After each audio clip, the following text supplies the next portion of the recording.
Hey Gators and sports fans, get all your Gator talk, news, analysis, and opinions on the Pod Up with Matthews in the Morning podcast. Find us on your favorite podcast platform or watch us on Facebook Live between 8 a.m. and 9 a.m. every weekday. Pod Up, because we are Gator fans. So say, it's great to be a Florida Gator.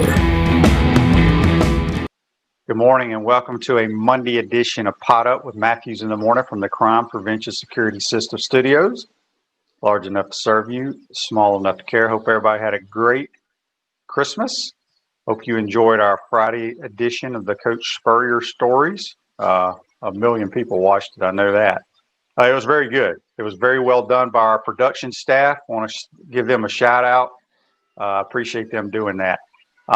Today's show, we got JC here. We'll be talking about what's going on in the world of sports, and then we'll have Scott Carter from FloridaGators.com giving us his thoughts on the upcoming Cotton Bowl. But first, let's go to the Titan MR hotline, and we're joined by JC. Good morning, JC. What's happening? Hey, man. Good morning. Merry Christmas. Happy New Year coming. And, it felt, with the cold weather, it kind of felt Christmassy this year here in the area. It was nice. I went to Mississippi, came back, and getting ready to head out to Dallas on Thursday. Yep, Thursday. You could have gone early and went to the Cotton Bowl, JC. Well, yeah, I could have gone to the Cotton Bowl, but the thing with these games, as you know, is that nobody's allowed in the stadium, or very few people are. But now, at least in Texas, they do allow people in the stadium because they realize that there's no true danger to letting people in the stadium, unlike half the rest of the country, in my opinion. So some stadiums let them in, some don't. You know, there's, I think, 16,000 seats available for the playoff game. I think for the Cotton Bowl, it'll be something similar to that on Wednesday, the 30th. So, there's only 3,000 are allowed in the is it Superdome. Yeah, right. Superdome.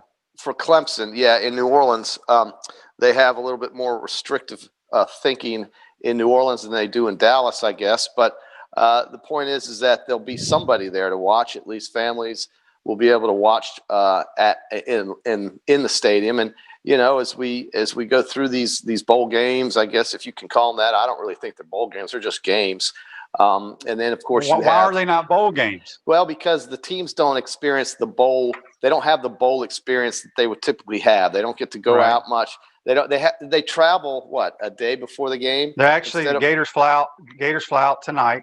So they'll be playing in 2 days. So that's not a bowl trip. That's what that is that's going out to Texas and playing a football game against Oklahoma. Well, here's what I'll say to that.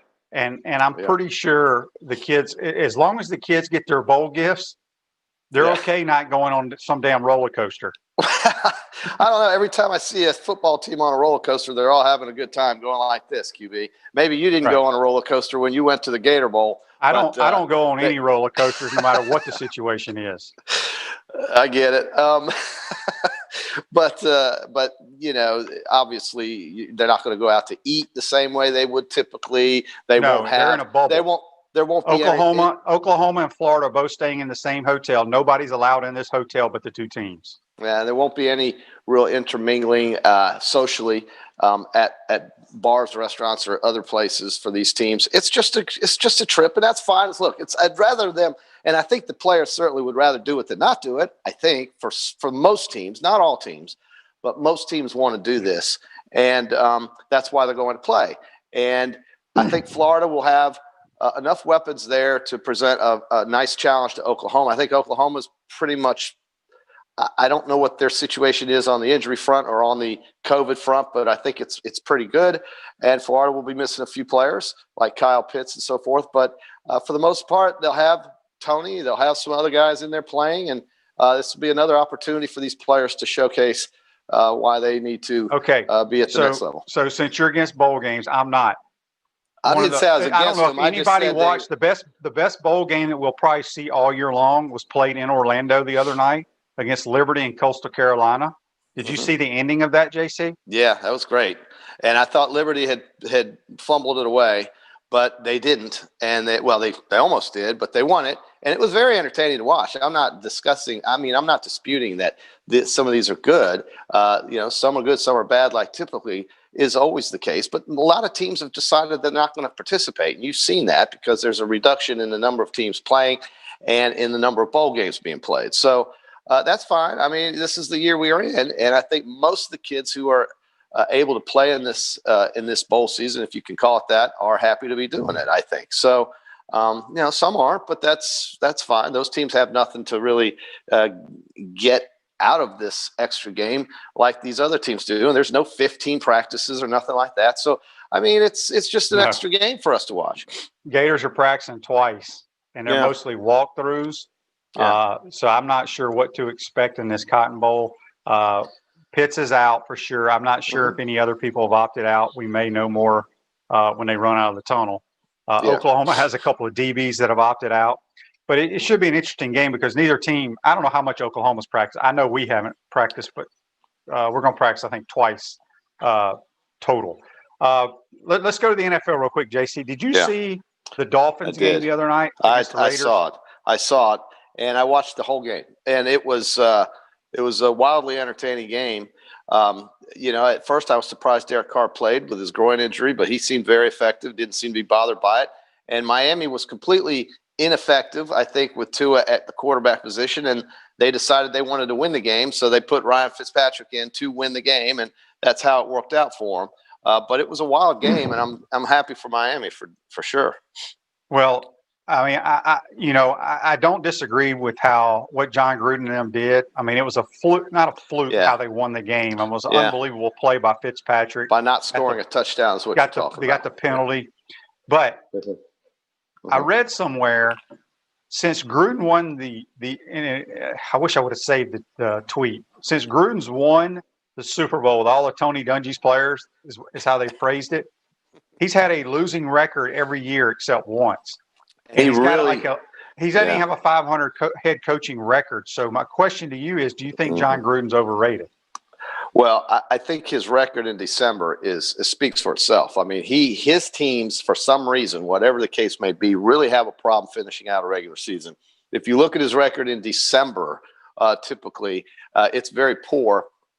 And I'm starting to wonder about, the way he coaches offense. It's very complex. Let's just say that in many cases, because I've heard a lot of guys complain about the expansive playbook and so forth. And I don't know. I mean, I think the problem with the Raiders this year is obviously defense. And I don't know. He's an offensive guy, so I don't know what he's doing with his defensive teams. But his defensive teams are weak. I mean, they're not good. And the best defense he ever had was the one that Tony Dungy had in Tampa that he took over. And sure, they won the Super Bowl, which Dungy couldn't do. But defensively, these teams they're not good. I mean, the Raiders are terrible in the defensive side. And the way Miami pulled that game out was very similar to the way that they pulled it out against the Jets with a broken coverage there. Inexplicably with 19 seconds left and a wide open guy on the sideline. Yeah, but even though that, safety didn't play. He didn't cover his quarterback. We got a Facebook Live here by Gene. Gene says, "Good morning, JC, with the Fins hat today. Shane, how good was that throw by Fitzpatrick? It was an unbelievable throw. Well, I don't know if he even saw it. I mean, because he got yanked down by his helmet, face mask. Yeah. But no, it was an unbelievable play, and I still cannot figure out why they play Tua. I can't figure it out. Yeah, the game's too fast for him right now. I think that's the case. I mean, he doesn't react quick enough to avoid the rush, and he takes sacks, which is better than turning it over, of course, but he's not getting the ball out, and he's having a hard time. The protection's not that bad, and yet he's having a hard time getting the ball out and getting it downfield. I think the game's moving a little too fast for him. I think he will adapt to that as he plays more. But it does kind of confuse me why Brian Flores, who needs this game against Buffalo, because that would take away any doubt for their playoff hopes, because they're still not in the playoffs if they lose to Buffalo. If they win Buffalo, they beat Buffalo, they are definitely in. Right now they are in, but but they would have to seal that by beating Buffalo. And I don't see how their chances of beating Buffalo are better with Tua right now than they would be with Ryan Fitzpatrick, who's got so much experience and has won games and basically pulled this game out for the Dolphins. So if you don't put Ryan Fitzpatrick in, and credit to Coach Flores for putting him in, good decision there because it helped them win the game and they won the game. But the idea of coming back now to Tua to play a game in a harsh environment in Buffalo, perhaps, it just doesn't make a whole lot of sense to me, QB. Well, guy in Buffalo. I will be shocked if Tua is the quarterback next week. Well, he has already been listed as a starter. He has? Yes, I saw that yesterday, on Twitter. Now, look, this is the Miami Dolphins. And this is what they're saying. He's going to be the starter. And so I can't explain it. I mean, if I were working in the press down at Dade County, the first question I'd say is, why are you going to start a guy who is ineffective and basically you required the backup to win the game for you and keep your playoff hopes alive? Why would you come back to the guy that was ineffective? I'd love to hear the rationale because there has to be something. Refresh your vehicle and your brand with a vehicle wrap from Wrap Spot. December is your lucky month at Wrap Spot. Mention promo code Shane to receive 13% off your vehicle wrap.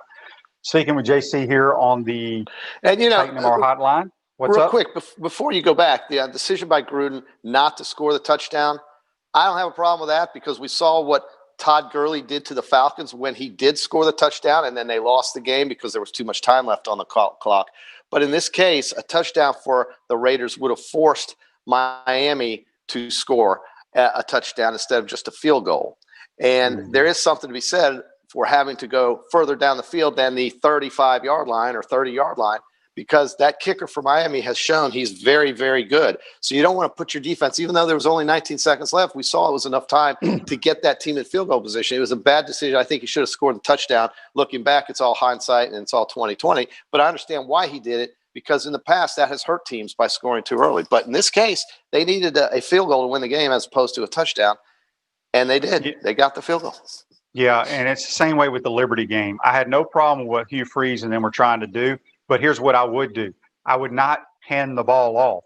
Give it to a guy who touches the football on every play and just let him take a knee there. You know, I mean, you got a chip shot field goal to win it. I don't know why you would even hand it off. No, and I think that's true. I think it just expands the chance for something bad to happen. It's like when these guys take, and I don't know if you agree with this, but I don't like standing in shotgun 5 yards behind the ball when you need an inch and a half to get a first down. Those kinds of things just irritate me to no end. Well, having said that, did you see how the Cleveland Browns lost yesterday? Well, I also knew they were going to lose because they had no players on the outside. But did you see how they lost the game? I didn't see the game. I just saw the score. They have the ball on the 20-yard line, 4th and 1, to go ahead, and they ran the fourth and a couple of inches. Baker Mayfield underneath ran the quarterback sneak, and as he snuck in there, got clobbered and fumbled, and game was over. Yeah, I guess that can be a problem, but I've seen a lot more success going 2 inches than 5 yards. So to me, it's just common sense, but I'm not an OC, but I think it makes more sense to do it that way. Yeah, it depends on the situation. All right. So back to college football. I still believe Hugh Freeze will be the next coach at Tennessee next year. I still believe that. Yeah. I mean, I'm waiting for them to hire Pruitt or fire. I'm waiting for you to fire Pruitt like you've been trying to do now.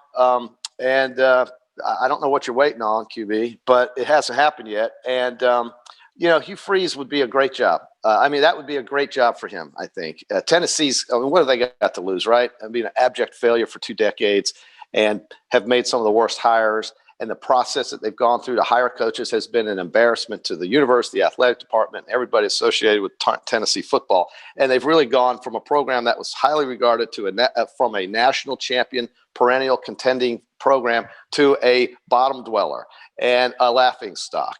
And that's the people who are running the program, making mistakes over and over again. They remind me of the Jacksonville Jaguars. They really do. They're the same type of failing decision-making type of people, and they don't know what they're doing, and they lose, and it shows on the field. And Phil Fulmer does. I can't believe that he would sit there and do nothing with the state that program is in. But he hired Jeremy Pruitt. He did, but at some point you have to swallow your pride, don't you, for the sake of the program? Because at the end of the day, it all flows up. The coach is to blame most of the time for a failing program or for a successful program, but the athletic director is his boss, and he's got to take control of the situation if he wants to have people give money. And Tennessee's not getting any of that right now, and it's understandable. Now, you bring in a guy like Hugh Freeze, in spite of his past and in spite of all the hesitancy, baby, in the SEC of bringing a guy like that back into the program, because Auburn didn't do it, and we thought they would. Yeah, but he's been cleared by the SEC. But Auburn didn't even call him or interview him. So I think. Well, we don't know that. Well, okay, maybe they interviewed him, but it wasn't reported. And the thing is that he's got a chance to go to a potentially blue blood program that could get back on his feet. And I'd be surprised if nobody in the SEC brings him back, because these teams are dying. I mean, South Carolina right now is such a bad situation. They're losing players. They've got no direction. I know Shane Beamer is there, but who cares, right? I mean, it's going to take them years to get right if they get right at all. JC, when you talk South Carolina, Tennessee, it's like night and day. South Carolina had a 10-year run that will never happen again in the school history. Yeah, they won some games for sure. But yeah, it'll never happen again. I don't care who you hire. Well, Tennessee has won before, and Tennessee was a program that dominated the East Division at one point, or at least co-dominated it. And Georgia used to not be a problem for Tennessee. Florida was an even matchup, and now and they would compete with Alabama, but now they're just a joke. So they have to. I'm in agreement with you. They have to call in somebody who can shake it up, bring some exciting football to the school, bring some threats to score points, put them on the field, and watch them go. And Jeremy Pruitt's a defensive coordinator. That's what he is. And he was one of Alabama's best ever defensive coordinators. So as a head coach, though, I think he's just having trouble. Now, they're not recruiting badly, but on Saturday they have problems. Some guys just aren't head coaches. And they suck on offense, by the way. Coach Muschamp, looks like Will Muschamp will be working for Jim Harbaugh at Michigan as a defensive coordinator. Your thoughts on that? It's a good job. Football coach is coach. It's the most important thing. Jim Harbaugh could probably use his help. I don't know. Don Brown, at one point we all thought how great he was and how smart he was, and they did compete at least on the field with Ohio State. Now they don't even want to, and so they need to get a mentality switch. And I think it was a good hire, because what Muschamp will bring is probably a more aggressive style of defense. Maybe not, but it'll be better. And if it's better, that's good for Michigan, because they need all the help they can get. And I don't blame Will for taking that job for 1 minute, because it is a program that has a lot of attention, and maybe he can get some traction and really do well there for Jim Harbaugh. But how long is Jim Harbaugh going to be around? If Will Muschamp signs up with Michigan and Jim Harbaugh scoots in a year, then he's out of a job again. So, well, he's getting paid a lot of money from a bunch of different schools, so I don't think he's worried about that. No, but you asked me what about him going to Michigan. I think it's a good move, but again, it could be a short-term move. It could be. Also, some news in college football. If you missed it, De'Aaron King, the quarterback at Miami, is coming back for another year, which I don't know why that's a big – where the hell was he going to go? No, and I think, a guy like that who thinks he's an NFL player needs another year to show it. And so I think it's a good move for him. Wait. Just repeat what you just said. I think a guy who thinks he can play at the next level is probably best served to stay another year in college and show it, because right now he's not in the first round, second round, or third round. I'm going to tell you right now, he has zero chance of playing quarterback at the next level. QB, after watching Dwayne Haskins and after seeing when he got drafted and after seeing all these quarterbacks that get drafted who are terrible, these NFL guys aren't as smart as you think they are. Because they're smart enough to know that De'Aaron King cannot play quarterback in the NFL. Probably. Because if he's going to play, he's going to have to be a slot receiver.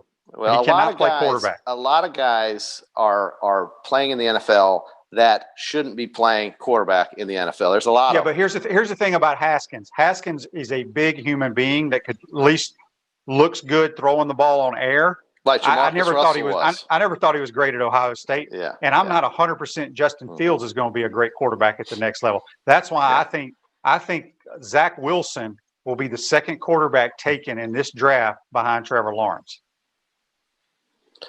I mean, that doesn't. That's not That's not a that's not a hot take, as they say, QB. I think that's pretty accurate. No, it's not. Everybody knows Zach Wilson's going to be drafted in the first round. He's probably going to be the second, like you said, or third quarterback. Yeah, I mean, is that a surprise? I mean, that's not a surprise. Well, a lot of people don't know who the hell Zach Wilson is. Okay. Well, then they don't know they don't follow football. Okay, they don't follow football. It is interesting. You mentioned Miami. This King kid coming back, and he'll get his first game in 2021 against Alabama, because some of these opening weekend games have been announced in college football, and they include Miami against Alabama. Florida State is going to play against Notre Dame. Maybe Notre Dame is making that move now to be more of a full-time ACC team. I don't know, but maybe. And then we've got a good one with Georgia and Clemson playing in the openings. That used to be a really great rival. I mean, Georgia and Clemson are two schools that are within an hour and a half apart, and the fans love that rivalry. It's good that they're playing that again. And so Georgia and Clemson are going to start it up next year, as will those other two I mentioned. Pretty good. Rick says here on Facebook Live, brought to you by Meldon Law, the only official law firm partner of the Florida Gators. South Carolina needs to do the 12th man thing that A&M did when Jackie Sherrill was there. Yeah. Alabama rolls into Gainesville next year as well, Dan says. Yes, they do. Yes, they do roll into Gainesville next year, and I think the fans will love it. Hopefully everybody will get to go into the stadium. I believe that'll be the case, and we'll have more of a normal type of season. I know Florida's going to try. I think they also play FAU. So we're going to get back to the 12-game season with 3 softies and an out-of-conference opponent, FSU, and then hopefully, and I guess we'll have 8 conference games. But I sure did enjoy the 10. I like that they had the conference games being played. I would have thought Florida fans would have loved to play Florida State this year and embarrass them, and that would have been fun for Gator fans for sure. But we got what we got, and we're happy for it. Hey, Comfort Temp, comfort is our business, peace of mind is our promise. This month, get a free annual maintenance plan with every residential duct cleaning purchased, $199 value. Our service department's available 24 hours a day, 7 days a week. You listen to this, JC. This is our play on this day in sports. All right. 1975, the Hail Mary with 32 seconds left in the NFC divisional playoff game. Cowboys quarterback Roger Staubach throws a legendary 50-yard winning touchdown pass to Drew Pearson to defeat the Minnesota Vikings, and the Hail Mary play was born. They didn't call it a Hail Mary before that? No, that was the first time it had ever really happened, I think, and that just came out of that game because Dallas was beaten. And I was watching that game in 75. I remember it. I was 11, and Dallas was beat. And somehow they did it. It was like saying a prayer, and it happened for them. In Minnesota, another cursed organization when it comes to the postseason. That's all I can tell you. Well, JC, okay. So let's talk. Wednesday's a big day in Gator football. We got Oklahoma. We got Oklahoma in the Cotton Bowl. Yes, but the Gators get back to the hardwood and play Vanderbilt. First SEC basketball game. First time we've ever been assembled since the collapsing at FSU. Right. So big night. Gators, we play it. It is. What time's the Cotton Bowl? 8 o'clock? So the Cotton Bowl is an 8 o'clock Eastern start. Basketball's at 9. Right. So you'll have a chance to watch both at the same time, and ESPN will have the game at AT&T Stadium there, and then the basketball team as well will be on. I guess ESPN2, we'll see. I can look that up, though. But the football game is important for Florida. They want to go out this season with 9 wins and have a special finish to the season because, the way the LSU game ended, obviously the way the Alabama game ended, I don't know. I know it's just a bowl game, but you don't want to you don't want to put out a bad look against an Oklahoma team because then you'll start hearing all these Big 12 people raise hell about how overrated the SEC is and so forth and so on. And we don't need Oklahoma to win that game. We need Florida to win that game. They should play very hard. They've got enough players to do it, in my opinion. They'll throw the ball all over the place. They are a 3-point favorite, which kind of surprises me because of the way Oklahoma's playing and the way Florida's ended their last 2 games. And I saw one of the former sports writers, Robbie Andrew, out the other day at a restaurant, and I thought to myself, and maybe you've already said this, but since him and Pat left, they are 1-2. Yes, so we've stated that many times on this show. Did we say that? Okay, well, I just thought it was funny. Oklahoma's won 7 games in a row, okay? They're a hot team right now. You don't need to go out and lay an egg in this game. I think they'll play hard, the Gators, and hopefully pull it out. They're a 3-point favorite. Before we let you go, I saw this weekend the odds for the Heisman Trophy, which I think is going to be given out January 5th. Mm-hmm. It's crazy now. Kyle Trask is like the fourth in the running now, supposedly. Mm-hmm. He was like plus 2,700. Devontae Smith is the favorite. Right. Are you surprised by that? Well, look, I don't know if it's justified or not, but I will say it doesn't surprise me as much because of the way the last couple of games went. Now, Trask played great in the SEC championship game. He was the reason Florida stayed in the game. But, I don't know. There just seems to be this thing outside of Florida where people look at Dan Mullen, they look at the Gators sometimes, and they don't give the Gators, I think, the credit that a team like Michigan would get if the roles were reversed somehow, and Michigan was 8-3, and they were playing with a Heisman Trophy. I mean, maybe I'm wrong about that, but it just feels like Florida gets a lot of scrutiny sometimes, more than they deserve. And certainly Dan Mullen has had somewhat of a tumultuous year off the field. Now, on the field, he's calling plays and dialing up touchdowns and doing a great job, of course. But there just seems to be a lot of attention, right? That Florida is this or Florida isn't that, and it does surprise me because of the year Trask has had, and he could certainly be the Heisman Trophy winner. But the odds have gone down does not surprise me. No. Are you surprised that where the odds on Trevor Lawrence to win the Heisman Trophy is? It's better, right? Oh, he's like it's like between him and Mac Jones are the same exact odds. Yeah. No, because I think everybody was reminded how good that kid is there at the end of the season. To me, it seems like the end of the season seemed to be more of a sticking point for voters and writers than maybe earlier in the season. But if Devontae Smith wins it, it'll be the first time since, I guess, Desmond Howard won it as a wide receiver. Mm-hmm. And that's a long time ago. And so maybe the voters are in the mood that, hey, we've got three great quarterbacks here. All of them deserve it, but who do you pick, right? And they've decided, well, you know, you can't pick any of them because they're all deserving. You only can pick one, so let's go with the wide receiver. It could happen that way. Well, he's a pretty damn good player. Oh, God. I mean, he is. He's one of the best Alabama's ever had, and maybe the best. So I think he's by far the best. Well, I mean, you know, they had a lot of guys do a lot of great things at the wide receiver position, and certainly the running backs. There's no school that can compare. So, this is just what they have, and this is how they recruit. And they've got, they got some kid out of Texas, a five-star running back just the other day out of Texas that was committed to Oklahoma. So when you can go into a place like that and pull players out of Oklahoma's commitment list or Texas A&M's commitment list, you're doing amazing things, and that's what they're doing.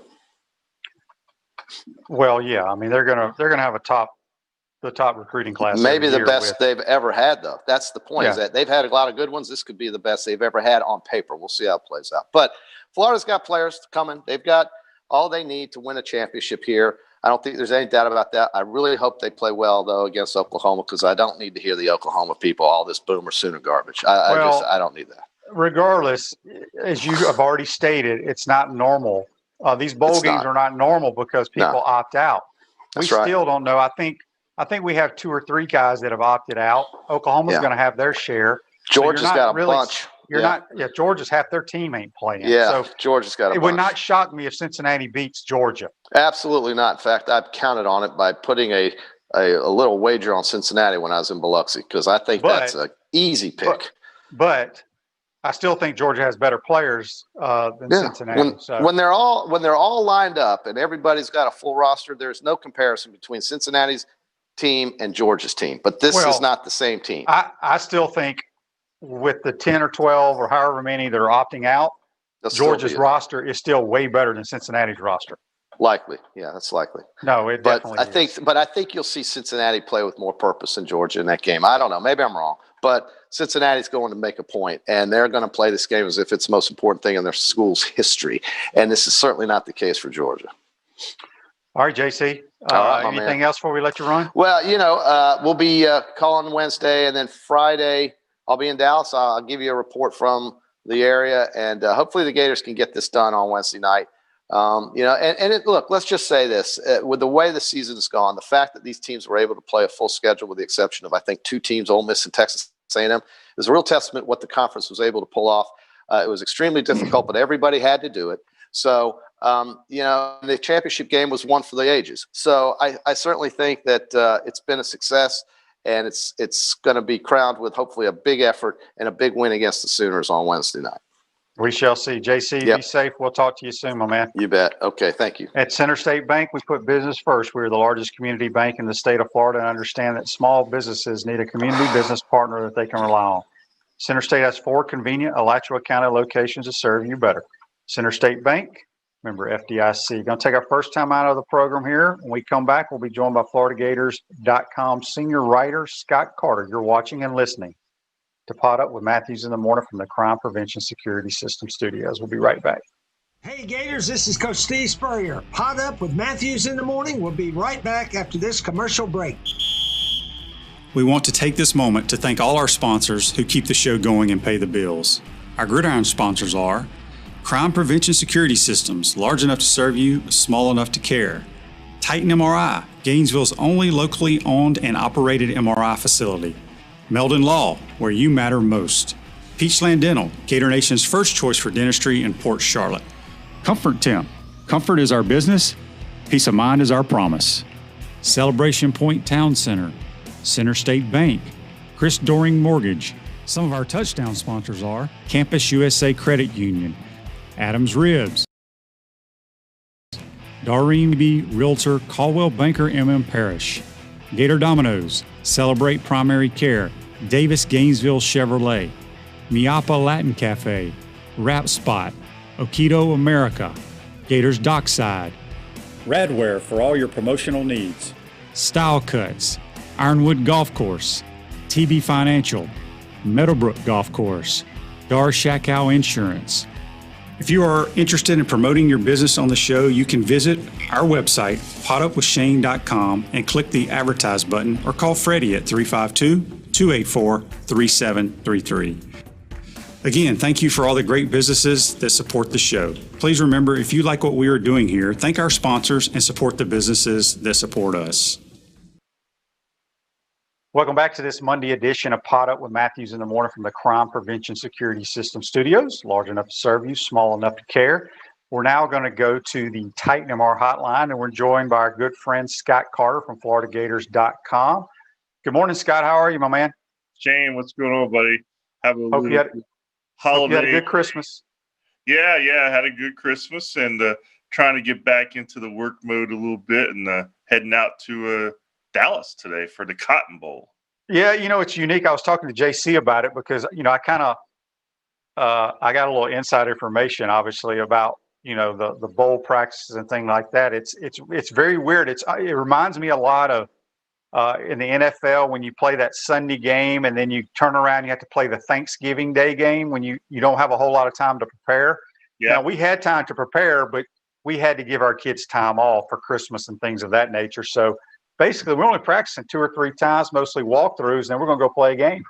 Yeah, got back Saturday, practiced, and then you're right, Sunday, Monday, get out there. They'll have, I guess, a day of practice out there, and then the game's Wednesday night. So it is an unusual schedule, Shane. But hey, man, it fits so perfect the way to cap off this year. So this is par for the course for 2020. The Gators. Obviously, it's an intriguing matchup just from Oklahoma-Florida matchup. I mean, both of these offenses, it's kind of reminds me a little bit of how you looked at the Alabama-Florida matchup. I mean, you knew it could very well be a shootout. It ended up being just shootout. And I look at this game in much the same light. So I'm curious to see how they go out there, how they respond to some of the circumstances you just mentioned in the short prep week. And then, of course, can they rebound after a couple of tough losses? Yeah, we've had a couple of Facebook Lives brought to you by Meldon Law. A couple of people ask, who do we know that has opted out? I think publicly we do know that Kyle Pitts and Sean Davis, I believe, have opted out. And again, you may know others or may not, but publicly, are those the only 2 that have announced? Yeah, I mean, Pitts was the first, obviously. Sean Davis, he's been out injury-wise, but, it's out there that he's not going to play. And then, of course, there's speculation, whether Kadarius Toney or Trayvon Grimes might be on that list. I look at it like this, Shane. We'll see, I guess, when they board the plane this afternoon. I know Toney was at practice when they got back the other night. So that was a good sign. But then again, these guys a lot of people are in their ear this time of year. You know how this works. They're balancing the future with just, going to play one more college game. So it won't surprise me if there's a couple more guys who aren't out there. But until, like I said, they get on the plane, I really don't know exactly who. We feel pretty good that number 11 is going to get on the plane, right? Yeah, I don't think he's opted out, Shade. I think he's we already knew what he was about, but even more so, I think if you listen to his comments after that Alabama game, I mean, it was a huge disappointing loss for the Gators, but more so just he took that one tough because he really thought they were going to win that game. At the end, they ran out of time, and I would imagine he would love nothing more to, he's getting back to his home state. So he's getting to play a bowl game where he's from. I'm sure he'll have a lot of family and friends there. And he's still, even though the Heisman votes are in, he's a finalist. I don't know how that's going to shake out. It seems at this point he's probably a long shot to win it, but you never know. I mean, I've seen stranger things happen. So he's got a lot to play for. He really does. And I guess what I was going to ask you, is there any small chance he decides to come back to school? I mean, I would be shocked. I haven't sensed anything like that internally. He hasn't hinted anything like that. Obviously, I was very surprised when I saw Derek King said he's coming back. But here's my thoughts about him. Yeah. He can't play quarterback at the next level. Yeah, totally different circumstances. Just in today's world, when a guy does come back, who he maybe goes to the NFL and plays receiver, I don't know. But Kyle Trask, his future is right there. I don't know, Shane. Can he do anything to really help himself at this point in terms of the NFL?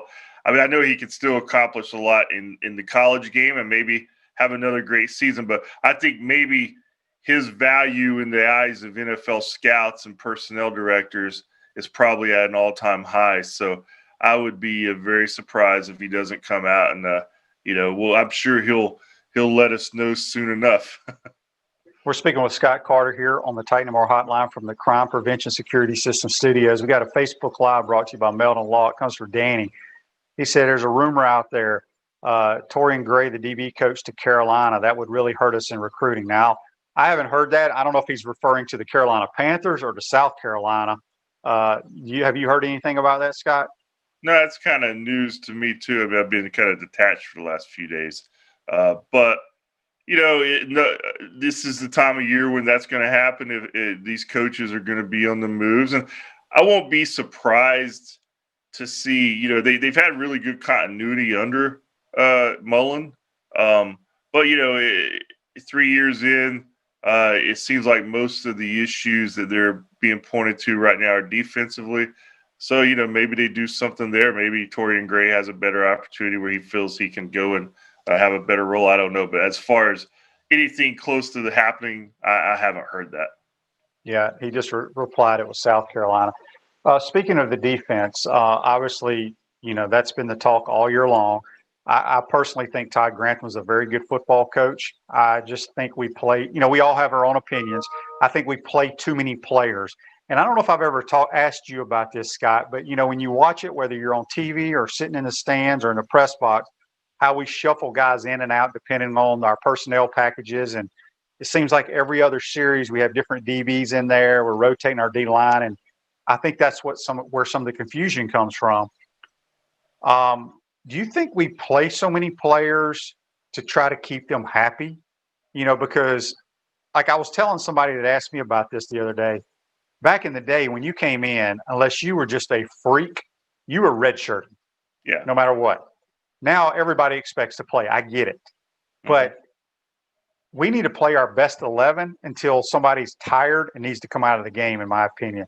Do you think they do that to keep people happy? Yeah, Shane, maybe there's some of that element there. I hope if there is, it's not a big element because it seems to me that's going to be a recipe for disaster. Yeah. I'm like you've got to have your best guys on the field.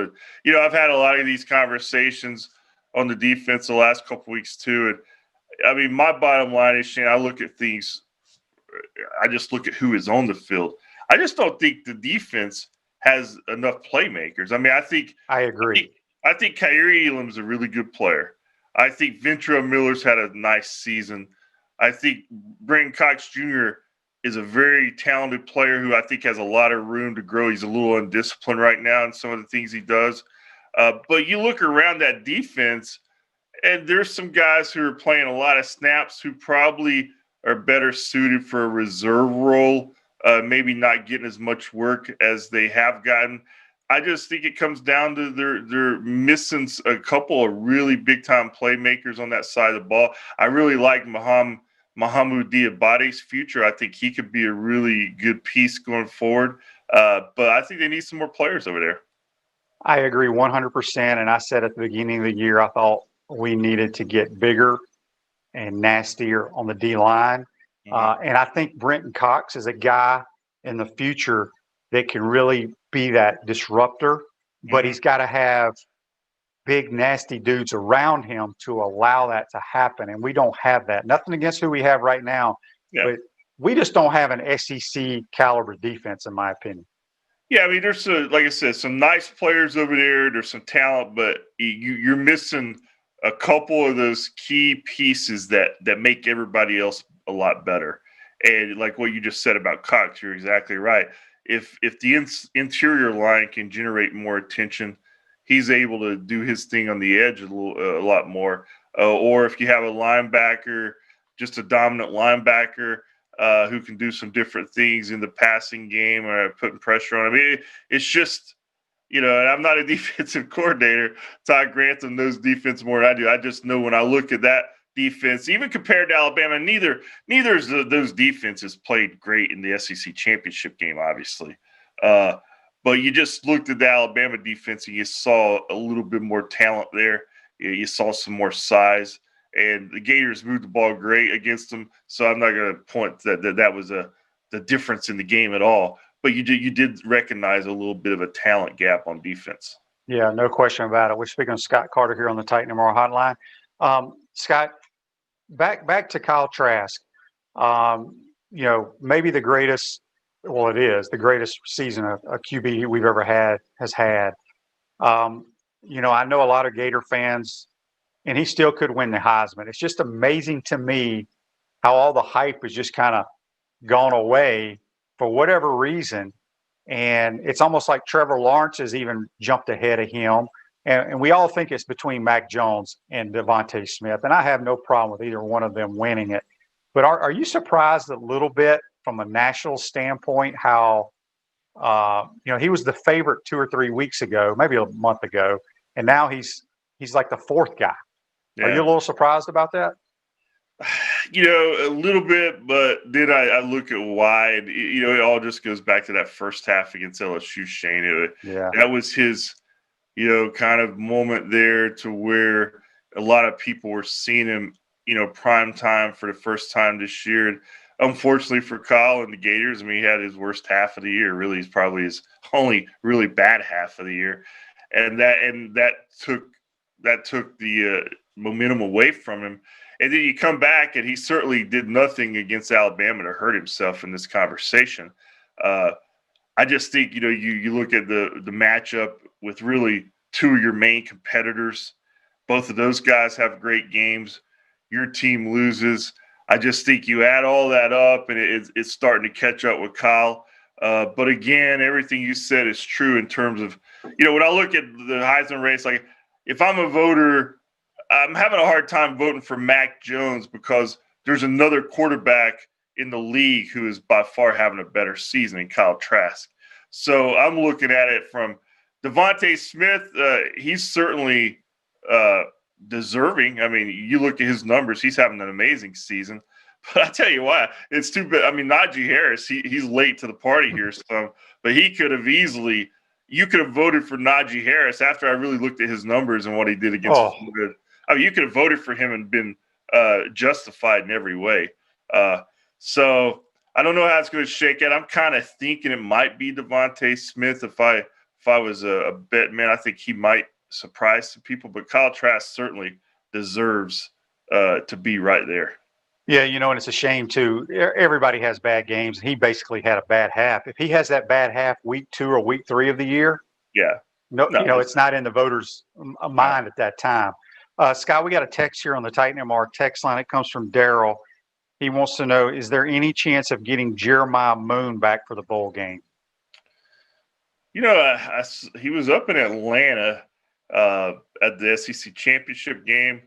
I thought he might play, didn't. So Jeremiah is one of those classic cases of a what if career to me, Shane.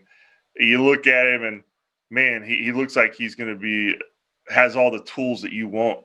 Talking about playmakers on defense, but he just has not had the durability throughout his career, and it's really been unfortunate because I think he could have done some things. So you got to believe he should be motivated to get back out in the field if that foot and ankle is healed. But I just I don't know. It's one of those things where there's been a couple of games where I thought he might be back and he hasn't been. So it's just it's a game time decision, I guess, Shane. Yeah, no question. Scott, I got a question for you. Has there been any talk about in the UAA, or if you've heard from the league office about spring football? Especially with so many kids now with early enrollees, they usually come early so they can get involved in spring practice. We just don't really know right now, right? Yeah, I haven't heard anything. I'm sure that's one of the things that are on the table right after the bowl season. I'm sure they're already looking at that, but yeah, I just don't know. As of right now, I just know from what Scott Strickland has said, everything going forward this spring in terms of UF athletics and SEC athletics is still going to be with the setup we have now, and mask, social distance, all that stuff, limited capacity at crowds. So spring football obviously falls into that category. So as of right now, I think the team part of it, getting to practice, I think they've got a lot of that figured out. But as far as a spring game and crowd and all that, I don't know anything yet, Shane. Yeah, we got a Facebook Live here brought to you by Melon Law. Danny says, it surprises me that Doring or Tebow aren't pro Kyle. I think they both like Kyle Trask, but they also have to look at the big picture. They have to take their orange and blue glasses off and evaluate, and they get to see all the tapes. We don't. Yeah.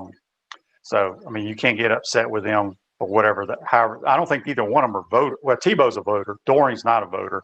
Yeah. But I think Doring said who he would have voted for. I think he had Devontae Smith, and obviously he's a wide receiver. He appreciates what he's done. Yeah, I mean, it really is a tough vote. I mean, it's fun to actually have a Heisman race where it is kind of up in the air, because most of the time these things, you already know who's going to win by now. And so it's unique this year in that way. It's just unfortunate that, our audience and Gator fans, Shane, I mean, they had the guy who I think would have won it if they could have just beaten LSU and he had a better game. I think even the loss to Alabama with the way he played, I think he could have still won the Heisman Trophy with what happened in Atlanta if they had taken care of business against LSU. I just look at the LSU game as being devastating on a lot of levels, for the Gators. Yep. At Chris Doring Mortgage, they do mortgage lending right, helping home buyers throughout Gainesville and North Central Florida. Call Chris Doring Mortgage today at 352-244-0840. A few more minutes with Scott Carter from the Crime Prevention Security System Studios. Okay, we won't have you on. We may have you on next week to recap the game, but we appreciate everything you've done for us during football season. Who do you think in the 14 playoff? I mean, I think we all know, but who do you expect to play for the national title?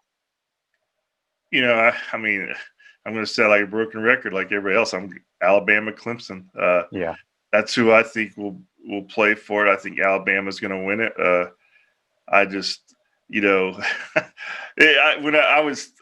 don't follow Alabama. Obviously, I don't look at them every week. But when the Gators played last week against them, I kind of dug through their notes, that they provide the media. And I was looking through there, and like some of the things that they've done with Nick Saban just blows my mind. And it's crazy. I mean, I still remember, Shane, when this was way back in 2007.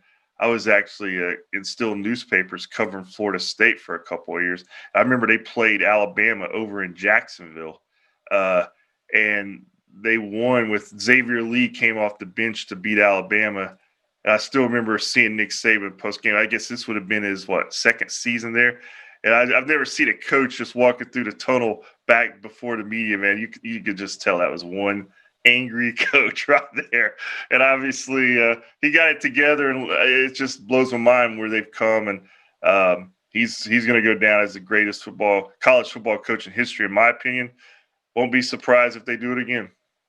No, it's they have it rolling with the facilities they have, the tradition, and winning. Winning and facilities go hand in hand, and I can't wait till our facility. Speaking of our facility, I know they're doing all the underground stuff.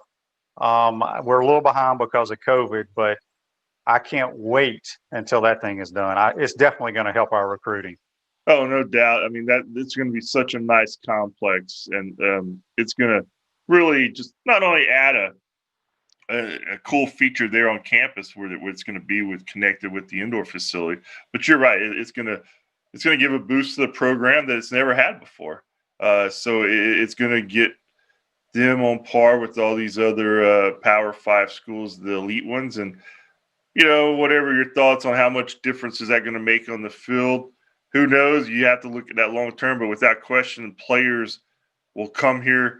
That's very intriguing to them, very appealing, and you get good players, you have great teams, and you got to do that in this day and age, Shane. And Florida's finally getting into that mix. Yep. Last thing for you, Scott. Keontae Johnson, we all know, went home with his family. We know he's not playing basketball this year. Haven't heard. I don't know if it was career ending, it was season ending. It's great that he's home with his family. Gators go back to the court Wednesday night when we're playing football. Just any update you can give our listeners on Keontae? I know he's been back at the facility. Obviously, basketball is not part of it right now, but he's been back around his teammates, back over the facility this week. And I think now it's just, a matter of him getting fully healthy and getting cleared. And, there's still a lot of unknowns there, Shane, in terms of, his health and what does this mean for his future. But in terms of just what a turnaround that has been in the last 2 weeks. I mean, I was really thinking some of the most grim thoughts when I first saw that, and just hearing the early reports and the internal tone, and then to see him turn it around like he did, and now he's out of the hospital. It's an amazing story. You just hope that whatever his issues are, that he can get healthy, and if he still, could play basketball, if he still wants to do that, that maybe someday he can, follow his dream there. No doubt about it. It's a wonderful story, obviously. All right, Scott, happy New Year to you, my man. We'll talk to you soon. Y'all have fun out in Dallas. All right, Shane. See you, buddy. Happy New Year to you guys. Scott Carter, join us on the Titan Tomorrow Hotline. We're going to take our second time out of the pro. When we come back, we'll wrap up this Monday edition. You're watching and listening to Pot Up with Matthews in the Morning from the Crime Prevention Security System Studios. Hey Gators, this is Coach Steve Spurrier. Pot Up with Matthews in the Morning. We'll be right back after this commercial break. We want to take this moment to thank all our sponsors who keep the show going and pay the bills. Our gridiron sponsors are Crime Prevention Security Systems, large enough to serve you, small enough to care. Titan MRI, Gainesville's only locally owned and operated MRI facility. Meldon Law, where you matter most. Peachland Dental, Gator Nation's first choice for dentistry in Port Charlotte. Comfort Temp. Comfort is our business. Peace of mind is our promise. Celebration Point Town Center. Center State Bank. Chris Doring Mortgage. Some of our touchdown sponsors are Big Mills Cheesesteaks. MB Listing. Cornerstone Financial. McDonald's Gainesville. My IT Masters. Gainesville Neon and Signs. 84 Lumber. Tropical Smoothie. Chick-fil-A on Archer Road. Aver and Smith Personal Injury Attorneys, Orange Theory Fitness, PRP Regeneration Specialist, and Dowling Signs. If you are interested in promoting your business on the show, you can visit our website, potupwithshane.com, and click the Advertise button or call Freddie at 352-284-3733. Again, thank you for all the great businesses that support the show. Please remember, if you like what we are doing here, thank our sponsors and support the businesses that support us. Welcome back to the Crime Prevention Security System Studios, large enough to serve you, small enough to care. I want to thank everyone for joining us today. Make sure you tune in tomorrow. But first, I want to thank JC for joining us and our good friend Scott Carter from FloridaGators.com. Go check out his work. He does a tremendous job covering the Gators in football. Tomorrow's show, we'll have Buddy Martin. We'll also have Alex Marvez talking a little NFL as well. So make sure you tune in. Make sure you tell all your friends to follow us and like us on Facebook Live, YouTube, Spotify, Apple Podcasts. Today's show's a wrap, brought to you by Wrap Spot. Be safe, folks. We'll see you tomorrow. 1st and 10. Matthews, near side, wide open, Alonzo Sullivan. He may go. Touchdown, Gators.